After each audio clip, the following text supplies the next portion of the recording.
Ils ont commencé à chanter. C'est l'histoire triste et drôle, une vache et d'une zare. C'est l'histoire d'Alu et Awa.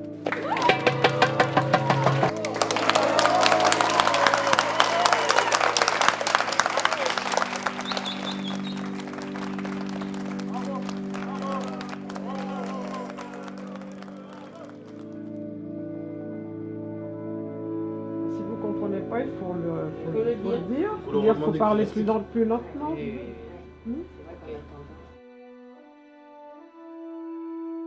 Ce que vous dites, c'est qu'il y avait l'histoire, mais ce que vous avez aussi beaucoup retenu, c'était tous les sons, le son de sa voix, le son de cet instrument, quand vous avez tapé des chansons, au-delà de l'histoire, c'est tout ce qui servait à transmettre. Le musée du Quai Branly est un musée qui est dédié aux arts et civilisations d'Afrique, d'Asie, d'Océanie et des Amériques. C'est un musée qui a ouvert en 2006 à côté de la Tour Eiffel. Et aujourd'hui, c'est un musée qui est très investi pour le champ social, pour se rendre accessible à tous les publics et notamment à des publics qui ne maîtriseraient pas la langue française, puisqu'on a des collections qui, venant des 4 coins du monde, intéressent des structures qui accompagnent des personnes d'origines diverses. L'opération 10 mois 10 mots est une opération qui a été lancée par le ministère de la Culture et notamment la Délégation générale à la langue française et aux langues de France. C'est une opération qui a lieu tous les ans et chaque année, 10 mots sont choisis et les différentes structures, associations ou établissements culturels sont poussés à monter des projets. Je me suis approchée de l'association Savoir pour réussir Paris, qui était réputée pour bien suivre les projets culturels, être particulièrement investie auprès de publics en situation d'illettrisme. Ça faisait déjà un moment qu'on avait envie de travailler avec le musée sur un projet au long cours. On avait déjà plusieurs fois emmené des groupes de jeunes pour une visite ponctuelle. Et outre le fait que nous-mêmes, nous aimons ce musée, on s'était rendu compte que les jeunes accrochent très facilement avec les collections du musée.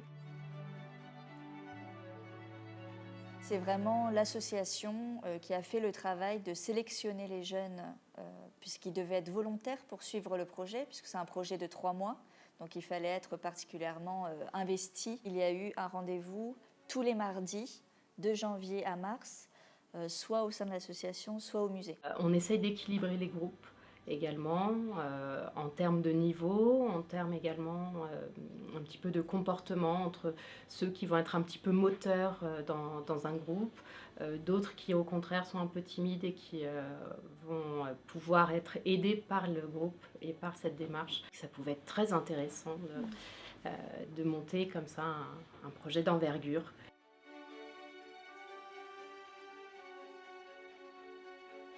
Je m'appelle Lakami Bachili, j'ai 20 ans, je viens du Mali. Mamoudou Mohamed Soare, je viens du Sénégal, 21 ans. Doumbia Oumar, j'ai 19 ans, d'origine malienne. Yaya Merzouk, j'ai 20 ans, origine algérienne. Adama Djebira, Sénégal et la Mauritanie, j'ai 25 ans. Abdel Fattah, 24 ans, et je viens d'Algérie. Les 10 mots portaient sur l'oralité. Ça nous a parlé parce qu'il y avait notamment des mots comme le griot qui fait appel aux conteurs d'Afrique. Quel est ton mot préféré dans les 10 mots? Les griots, parce que j'aime les griots. Les griots, ça vient de chez nous. C'est placoté. Sucéré. Juste papoter. Ne connais placoté de Kadimi. Ce projet a eu plusieurs étapes. La première étape, ça a été la découverte du conte. Qu'est-ce qu'un conte? Qu'est-ce que faire une visite contée? On leur a permis de suivre plusieurs visites contées avec des conteurs différents pour voir aussi les différents styles, parce que tout le monde ne compte pas de la même manière. Tu ne veux pas que ton conte dise ce matin je me suis réveillée, je me suis lavé les dents, j'ai pris mon café, j'ai pris le métro, je suis allée travailler. Ça, c'est pas un conte. Hein? Il va falloir qu'on fasse appel à notre imagination. J'aime bien ce qu'elle porte la dame. Le collier. Ouais. Moi j'aime bien ça, donc voilà, c'est ça. À certains moments, elle s'est levée, puis elle commençait à marcher comme ça tout en racontant son histoire. À d'autres moments, elle bougeait, Et je trouvais que c'était aussi, ça aidait à bien faire comprendre l'histoire. C'est une fois dans un village. Et quand tu vois les Tiwara, tu trouves ça sort pas chaque jour. Il y a des jours spéciaux quand on sort les Tiwara. Les Tiwara, on donne que les Tiwara, on donne que le roi. Il n'y a pas deux Tiwara dans un village. Quand on le sort, c'est pourquoi? Parce que tu dis on ne le sort pas tous les jours. Tous les jours. Quand il y a les fêtes, quand le roi s'assied, tu vois que Comme un sceptre. c'est ça. Et il n'y a que le chef qui peut le porter. C'est ça. Personne d'autre. Et il n'y a qu'un chef par village. Et après, de haut, ça fait genre de lune, façon bizarre. Le trône, il était comme ça en fait. Comme si c'était là-haut du frigo. Comme si. Tu vois? Il était très haut, quoi. c'est ça. Tu peux expliquer un petit peu mieux. Ça laisse place à l'imagination. Merzou, c'est un objet que tu as aimé particulièrement? Oui. Et Oumar, toi, t'as un objet, pas encore? De toute façon, il y a encore beaucoup de visites. Hein. Il y a encore beaucoup de visites pour choisir. Et toi, Delphata, t'as une idée? Non, pas encore. Un objet Ça viendra.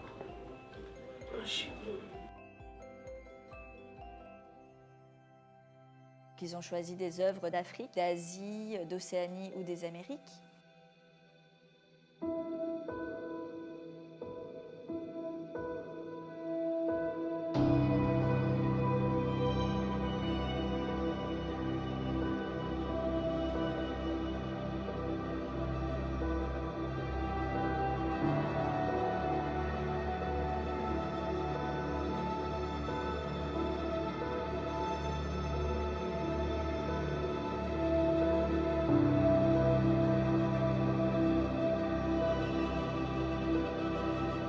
Et à partir de l'œuvre de leur choix, ils ont imaginé une histoire. Cette histoire, ils ont dû l'écrire à l'aide des bénévoles de l'association.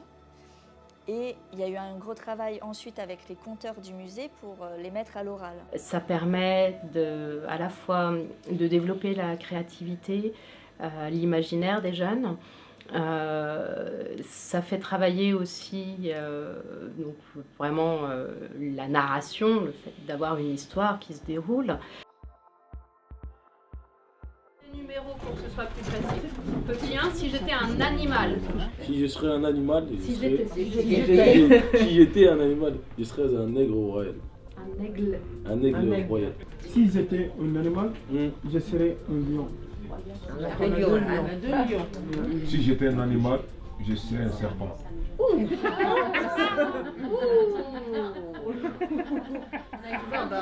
Moi ça va, j'ai choisi un gentil, moi.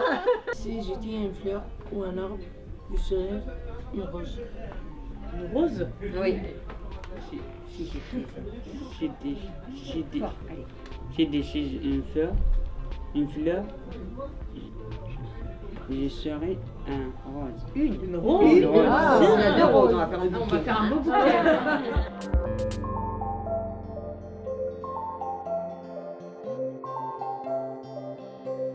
Le principe d'un conteur, ce n'est pas forcément de dire le texte écrit, mais vraiment de l'interpréter. Et donc là, il y avait un gros travail pour savoir utiliser son corps, savoir porter sa voix, quelle partie de l'histoire il fallait mettre en avant. Ça peut être juste 2-3 phrases, ça peut être juste une chanson, ça peut être juste s'adresser à quelqu'un. On y va. Très très important. Et on va capoter derrière.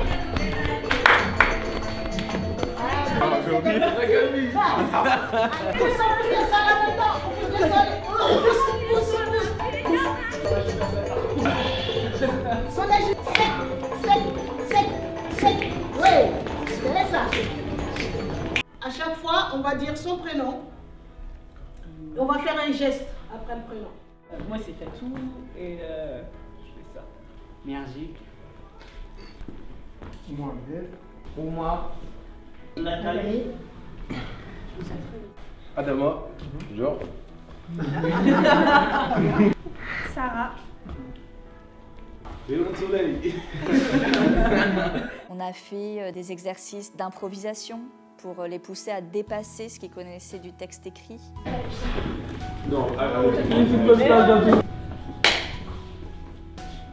Il est content.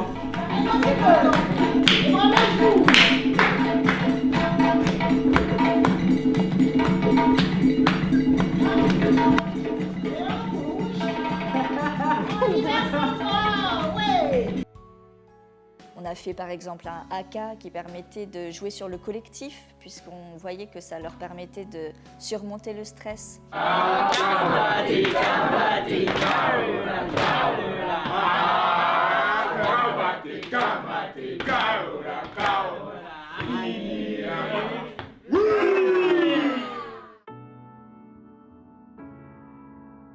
24 mars 2018, les jeunes ont été amenés à dire leur compte en public. Donc ils ont pu vraiment s'échauffer avant, retrouver une énergie de groupe pour être plus rassurés.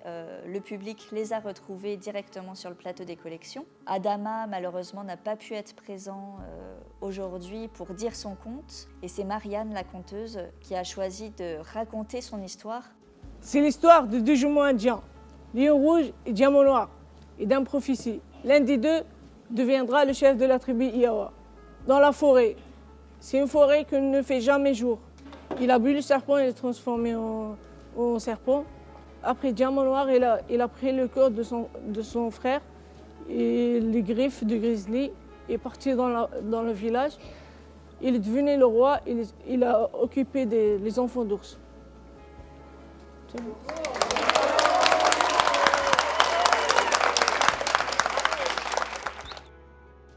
Tarzan est un chien domestique, grand fort au pelage doré, de longues pattes et des yeux jaunes. Malheureusement, les lapins courent trop vite et les oiseaux s'envolent. Le petit cochon propose à Tarzan de se quitter la forêt pour aller dans une dawa. Il y a beaucoup des animaux sont bien traités. Eh mon ami, comment tu t'appelles?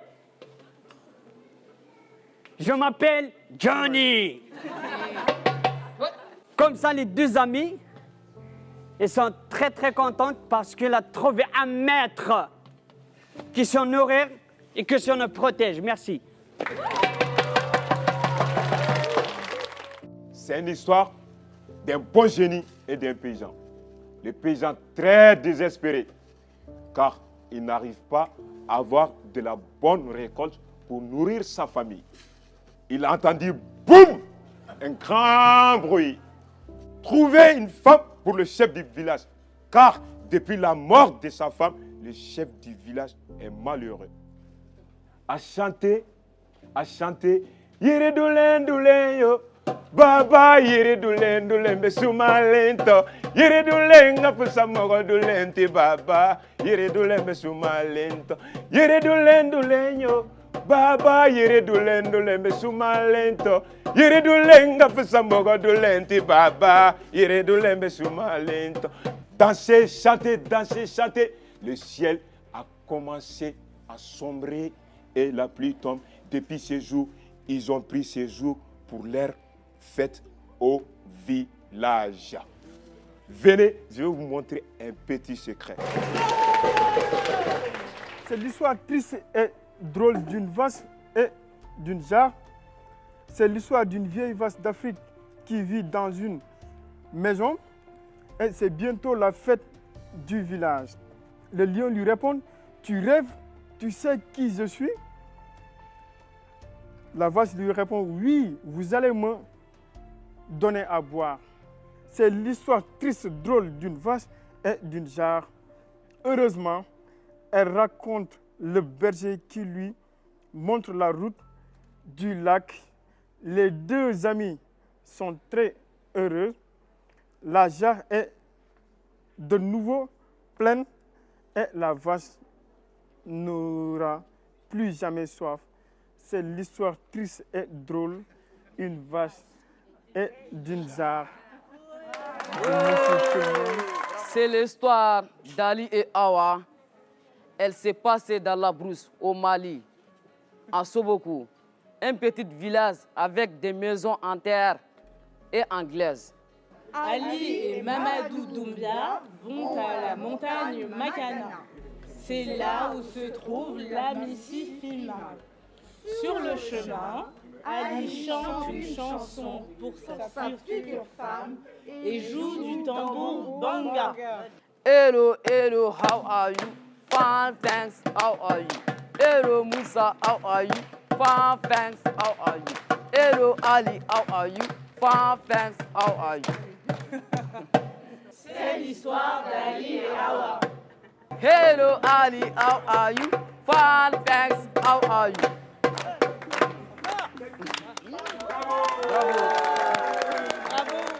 J'ai découvert beaucoup de choses. Parce que moi, avant, quand j'ai commencé ce projet, j'ai connu beaucoup de choses qu'avant, je n'avais pas connues. Je suis très contente pour découvrir les choses ici en France avec SPR ensemble. De parler à quelqu'un de vis-à-vis comme ça, je ne peux pas faire. Mais depuis que j'ai commencé ce projet, je parviens à parler face à face. Avant, je ne fais pas ça. Quand je parle aux gens, je baisse la tête, mais maintenant, ça va. Devant les gens, pour raconter une histoire, j'ai du mal, quoi, parce que c'est comme ça qu'on m'a éduqué. J'ai découvert qu'avec ce projet, ça aide à comprendre plus de choses. On a découvert plein de choses, donc voilà, quoi. Franchement, moi, j'ai aimé, quoi. Écrire, compter et lire. N bɛ se ka kuma mais n tɛ se ka kuma français kan de la quoi n t'a dɔn n b'a fɔ cogo min mais n bɛ se ka dɔɔni fɔ quoi mais n tɛ se ka bɛɛ fɔ quoi. Mais on dirait quand tu rentres dans le musée, on dirait que tu as changé de pays. Ouais, si ni n taara voilà n b'a ɲɛ f'u ye quoi parce que n m'a f'u ye dɛ mais ni n taara n b'a ɲɛ f'u ye ni sɔnna voilà n bɛ jago f'u ye quoi. J'aimais quand les conteurs il fait des trucs. Il compte. Je suis fière un peu. Je suis très contente un peu partout. Si je partirais là-bas, je me dis peut-être plus tard, je partirais même avec mes amis. La première fois qu'on a rencontré les jeunes, on a vu, ils ne nous connaissaient pas, ils n'étaient pas forcément à l'aise, certains étaient très renfermés physiquement, les épaules rentrées. Donc c'est vrai qu'au niveau des progrès, on a vu à quel point certains se sont révélés par ce travail de théâtralité. Abdel Fattah.